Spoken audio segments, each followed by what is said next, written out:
In this movie, I'll show you how to transform multiple fills and strokes independently of each other in order to turn this boring ellipse into this ostensibly more exciting effect here. Now, the first thing I want you to note is that this ellipse is selected. It's a little hard to tell because we're seeing red anchor points against an orange stroke background, but you can see this red center point right there, and you can also see the word ellipse up here in the far left side of the control panel. But I want you to notice this warning right there. If you hover over it, it's going to tell you that the topmost fill and stroke is not active. If you click here, that will make them active. So notice right now we're seeing a green fill and a green stroke, even though the top stroke in the stack here in the appearance panel is orange, and the top fill is this lighter orange, almost yellow. Well, so notice if I click on the caution icon, the stroke does indeed turn orange, but the fill turns blue, and that's because blue is the color of the topmost visible fill.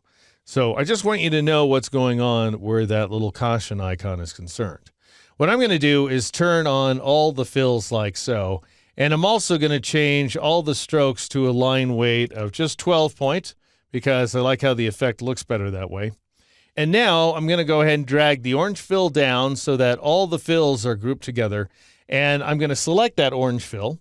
And I'm going to drop down to the FX icon. Notice that guy right there next to the stroke and fill icons down here in the bottom left corner of the appearance panel. Go ahead and click on it, and you'll see a long list of what are known as dynamic effects. Now, I'll be devoting an entire chapter to this topic, but for now, just go ahead and choose Distort and Transform, and then choose what is undoubtedly my favorite of the dynamic effects, Transform. And that'll bring up the Transform Effect dialog box. At which point, I'll just go ahead and move it a little bit on screen. I'm going to turn on the preview checkbox so we can see what we're doing, and I'll change the angle value to, let's say, 20 degrees, and I'll press the Tab key. And notice that goes ahead and transforms that one fill independently of the others, and that's because that orange fill is selected here inside the appearance panel. After which point, I'll go ahead and click the OK button in order to apply that effect.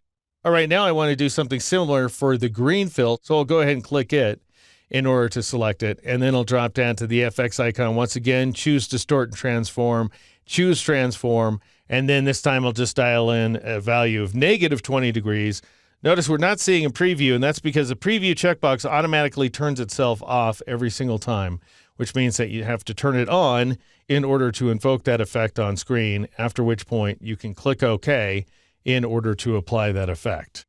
All right, now I want to transform the orange stroke, so I'll go ahead and click on it, and then drop down to the FX icon, choose Distort and Transform, and choose Transform, and I'll go ahead and enter, let's say, negative 40 degrees, and because I know what's coming, I'll just go ahead and click OK.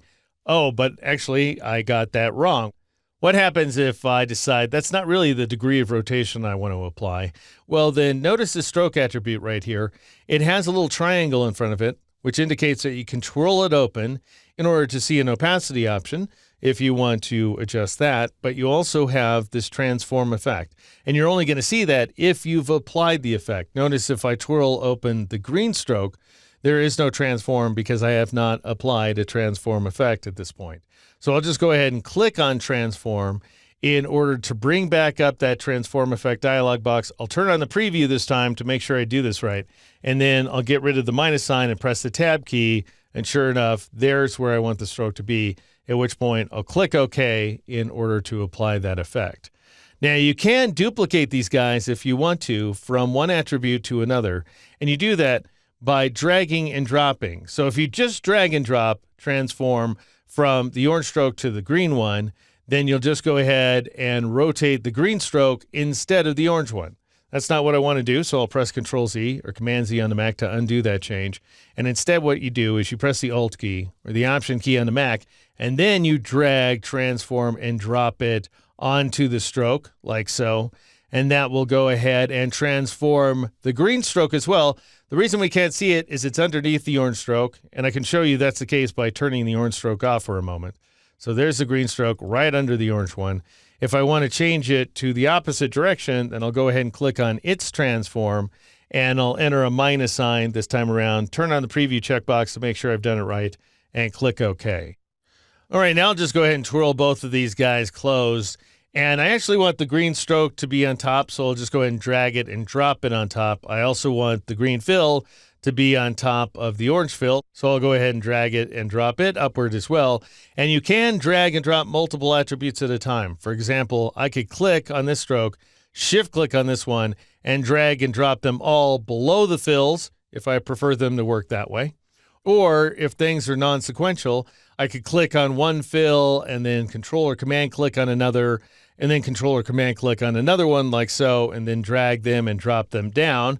At this point, however, I've pretty much made a mess of things, so I'll just go ahead and drag this fill downward, and then I will drag this stroke upward to, I believe, second from top is what I'm looking for, and I want the green fill to be above the orange fill as well.